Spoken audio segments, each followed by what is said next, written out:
method, dog, we keep it raw, man. New content to keep the people ready. E36, no Jerome Betty. It's real dialogue and real conversations. You keep it real, but we real. Mr. E Gray in the building. E36 Unfiltered.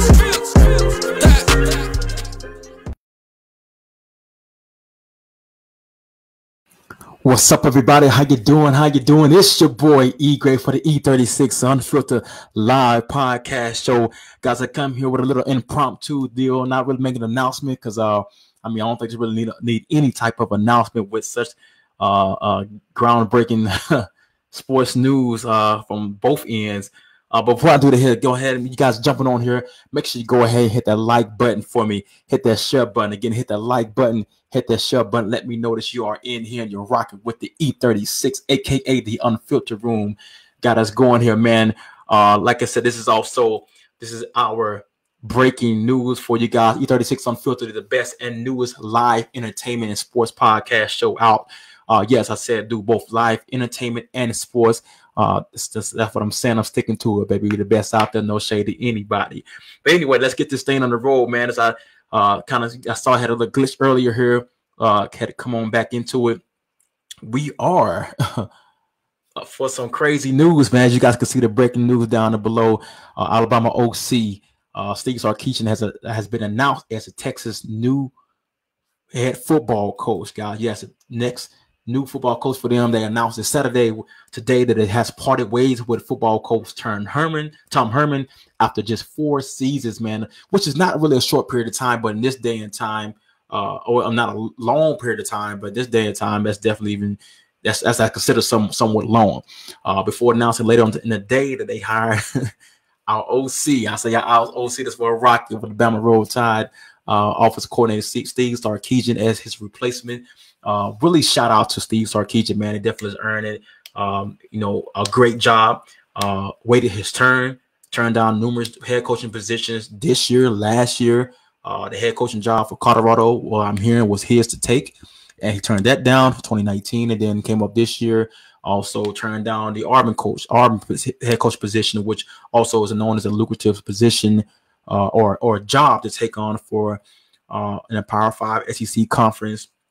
But it begs me to wonder, did he know something was potentially coming down the pipeline that was going to be suited for him? And I give him a big kudos, whether he did or not, for not taking the job right down the street against our arch rival Auburn Tigers, which I think is maybe not as a luxurious job as people think, with the expectation that you will have to be facing immediately, which I think is somewhat of an unfair expectations. But nevertheless, when you're in that same conference, like SEC, and then right the street from your arch rival, the Alabama Crimson Tide, they have the expectations, so you gotta try to meet them. But anyway, like I was saying, guys, getting to it, they made the announcement. Texas said in a statement that athletic director Chris Del Conte evaluated the program and recommended a change. So this is, like I said, but he was the same guy who would just announce just last month, which is December, a few days ago, really, because it's just now January the 2nd,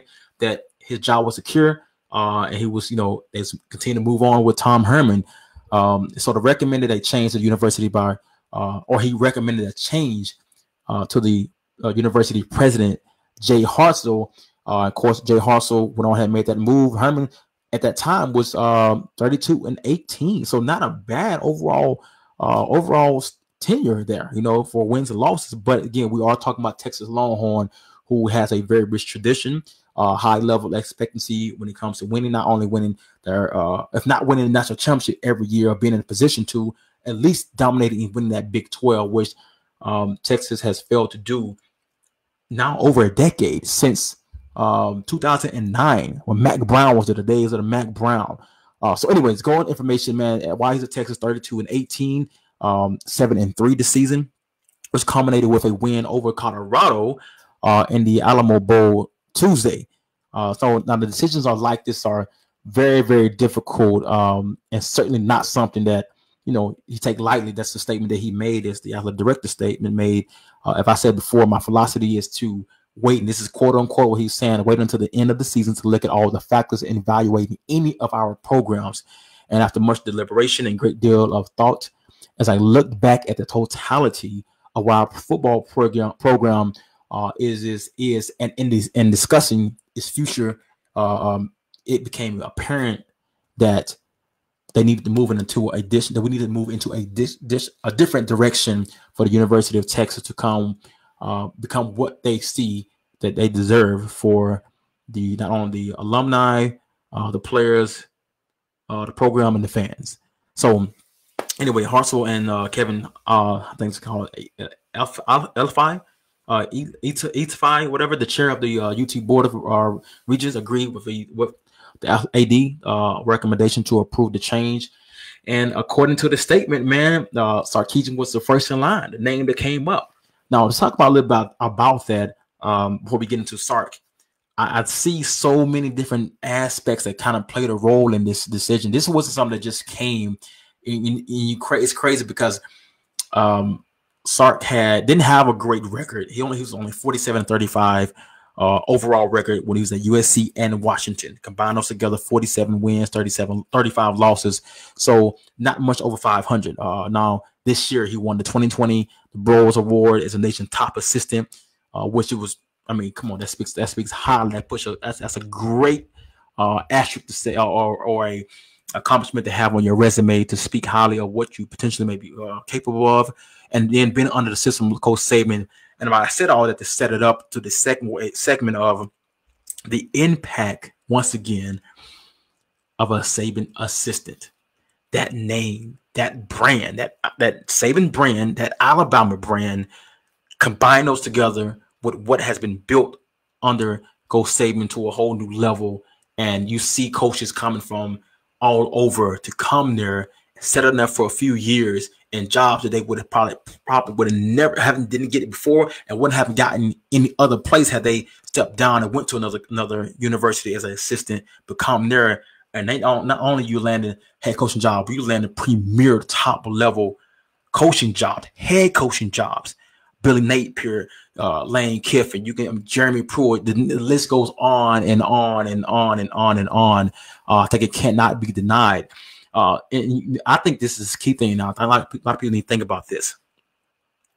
I really believe so much was riding on the fact that his inability to build a fence around Texas, the state of Texas. You gotta understand, Alabama this year alone, recruiting class this year alone, was able to go out and get 7 of the top 10 players out of the state of Texas. 7. Only 3 did not come and commit to the University of Alabama. And you're talking about that you can't have that. You can't. That's something that's almost just it's impossible. It's something you just cannot allow to happen. And this is not the first time. Now, this is the first time they had this level, this many that got plucked out of Texas to one school. But to have the main school that you're trying to be example of, and you're trying to everybody trying to catch Alabama. Everybody wants to build what Alabama has for the culture of winning, or the dominance that they've had for so long. But yet and still, this man going into your own backyard and plugging the very thing that you're trying to prevent. He's going and taking the talent that's within your state that you can add to your team, because if Alabama want them, that lets you know what type of level of player that they are and potential that they have. And you're not being able to keep those. And 1 or 2 or 3, okay, that happens. But 7 out of 10 of the top players, he's taking your top players and giving you the leftovers. I think that had a major play in the decision that has been made. Not only despite the fact that they haven't not won the Big 10, the Big 12 championship in more than a decade now, since 2009, after he replaced, and they were looking at him to be the replacement and the upgrade of what they had when they had most of Charlie Strong, when he replaced them in 2018. I'm like, okay, hey, you know what? This is what we got here. We definitely need you to, you take this to the next level. Charlie Strong did a good job of weathering the storm, doing all the craziness, but we got to have something now. We need to take it to the next level, and that's what they were looking for. And unfortunately, he was not able to provide that. And so we seeing the effects of, hey, if you can't get it done, we got to find somebody who will. And no matter what they said, hey, you're gonna be our guy. We're moving forward with you. I think they had just signed him to an extension in 2019, May of 2019. So, there it is, man. So I want you to drop your comments what you guys think about this, the fact that he has gotten taken away so abruptly, and replaced. Now, I do have a little, not a regret, but because I know it's a part of the business, but it sucks, so to speak, to have a situation where now he's getting replaced. Now we're losing another assistant, as we do. We know it's going to come, but we thought we was able to escape, avoid that loss, at least in the middle of the season, or not the tail end of the season, which is the most important part. Because when you lose a coach of that magnitude, off OC or DC, which is typically when it happens, of course, at the positions at least, and you lose them right before championship game, we have had that. We have had that happen numerous of times, and it hasn't always fared out to be a great situation for us. So what I mean by that, again, I want you guys, when you come in here, make sure you hit the like button, share button. Appreciate the hearts, appreciate it, Michelle. Let me know what you think about this move, man. And do you think this is going to potentially have an effect on the preparation and the focus that Sark is going to have on the championship game? Not remember a couple years ago, same thing kind of happened with Sark, I think, when he took the job to the Falcons. He still competed in national championship game that we was in that season. But again, it definitely, when it comes to the offense, especially when we're looking at what Ohio State was able to do just this last night, had a very, very impressive, dominating win. And as I kind of spoke on our live breakdown on yesterday with a few of the fellows, that it was never a question in my mind that Ohio State had the tools, had the players, the assets to be able to compete with anybody on the field. It was all about how disciplined they was going to be. Which Ohio State team were you going to get? Were they going to come prepared? Were they going to be disciplined, not making boneheaded penalties and things of that nature? What's Justin Field going to look like? What's Justin Field? Are we going to get the Justin Field from Northwestern that was struggling mightily, or are we going to get the Justin Field that is rated as the number 2 quarterback right behind Trevor Lawrence? And in his favor, thankfully, they got the one that's everybody projecting to be 1 or 2 number pick. So that spell, let me check you out, Reggie. They could have at least waited until afterwards to announce it. Yes, but that just typically just really does not happen. Like, I can't think of a time that I can remember that we have been in the championship. I don't know if it's something they do when Bama get into a national championship, and you know what, I got a sister, go ahead and announce it right now. You know what I'm saying? I don't know how that works, but it seems that we have dealt with that often. Like you said, Jeremy Pruitt, Kirby Smart, that happened with him.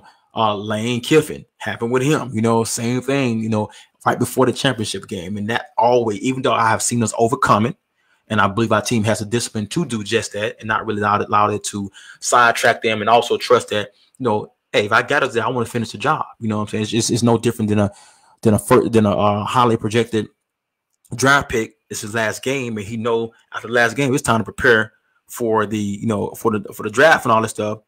We still expect him to be able to do his job, go out there and stay focused, stay locked in. So I expect nothing else and nothing less, nothing more than that to happen with Sark. And like I said, it's not a role that Saban of anybody coaching staff has not been through, that he's not accustomed to, and the players as well. Like I said, but you never know when you have kids, 18, 19, 20 years old, 21, 22, how they're going to emotionally digest this whole situation. But I mean, of course, Texas got the job to do as well, to go ahead and make sure they can try to, make this turnover. He's gonna have to start calling other coaches, calling the recruits that was on the board already, or some of his recruits that he was pulling to Alabama. Like, hey, I'm not trying to take you away, but this is where I'm at. This is the situation now, and I think it's also going to be a deal where you want to make sure they had to make this decision so they can make it clear that they already have a new direction that they are going in. I think that was good on Texas' part. But here's another thing.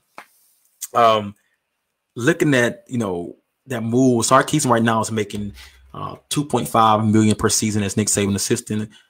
He declined to overturn, of course, what we talked about, gets to go to Auburn and go to Colorado last year.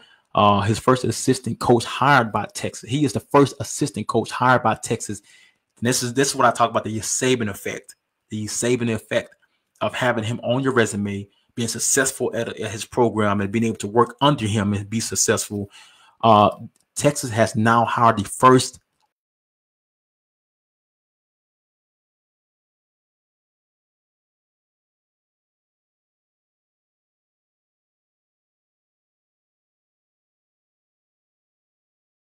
assistant in Alabama. If anybody has not forgotten,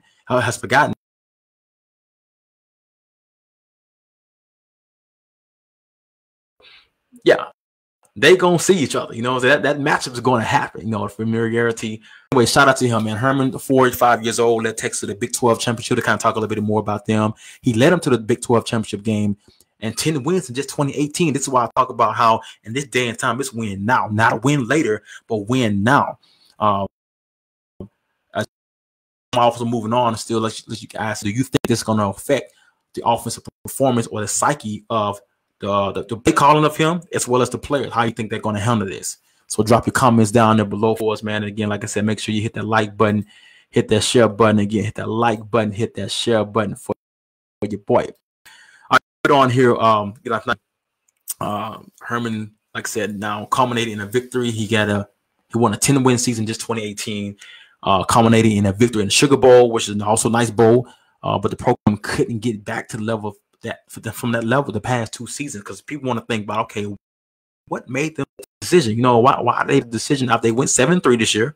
You know, in a lot of places 7-3 is, hey, that's on the up and up. That's good. We can let's go. Let's keep it rocking. But nah, not for Texas Longhorns, man. That's not what they're about. Anyway, so he went 4-0 in the bowl games. Did a great job in that. And like I said, bowl games, you win the bowl games, but again, like he said, he never won the Big 12. And guess what else? He went 1-4 against his rivals, Oklahoma. 1-4. You gotta win that rivalry game, man. He didn't win that rivalry game. 1-4. He also had 7 losses. Another show on why that move was made. He has 7 losses as a ranked team. That means when Texas are ranked, they have 7 losses as a ranked team against unranked teams. 7 losses. That's terrible. That's not good. That's not good at all. That means this game in. The AP poll has awarded you those games, but somehow you find a way to lose those games. That was tied for the most in FBS since 2017, according to ESPN stats and information. So you're looking at that, man. Now, of course, you know, the AD gave his gratitude and telling coach, thank you for the hard work, the dedication, the entire staff. But nevertheless, we got to get going. Now, there's another thing, man. When I say they about this win, about now, they just Strong.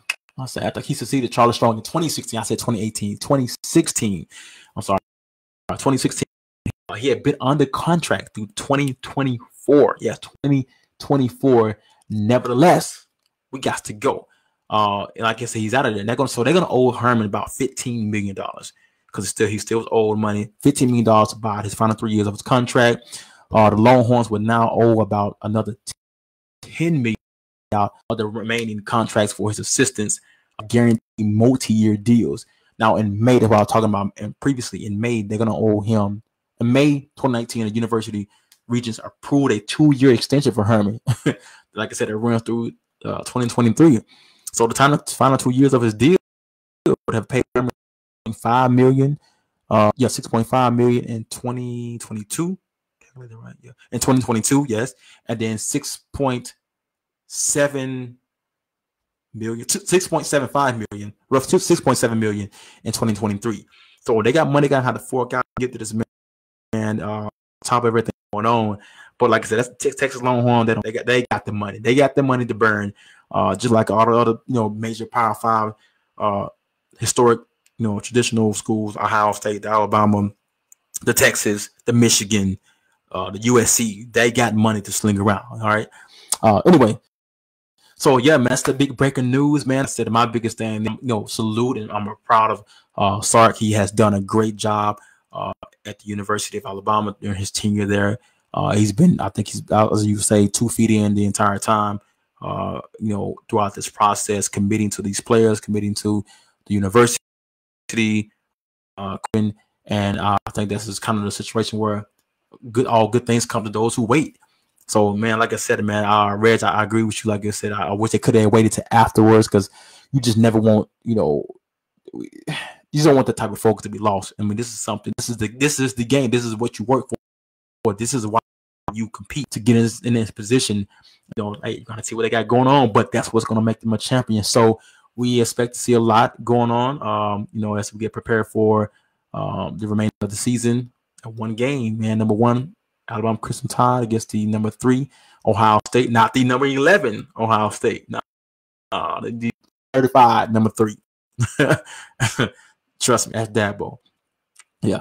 No, we got it going on, man. It'll be January 11th, man, 8 p.m. Eastern Standard Time. That's on a Monday for y'all to be alert of that. It is on a Monday that game will be taking place once again. This is the breaking news. The Steve Shark is hired and announced as the head coach for the Texas Longhorns. Pretty much, man, I ain't got nothing to say. You know, like it's going down, making it happen. You know, Sarkisian has done a great job. I think this is a great hire for them. You know, and another thing, like right now he's coached Heisman Trophy winners. He coached Carson Palmer and Matt Leinart at USC, and star quarterback. Of course, we know Tua Tagovailoa. And now he may have another Heisman on his hands in Mac Jones. You know, or if he don't have that, he's going to help produce the first wide receiver Heisman since Howard back in 1990. So, like I said, man, this man had a hell of a resume. Good job, Sark. Hate to see you leave, but taking this type of job, I mean, who could turn it down, man? Ain't nobody finna turn. You can't turn that type of job down outside of maybe Ohio State and Alabama. You know, Coach Saban ain't going nowhere one day.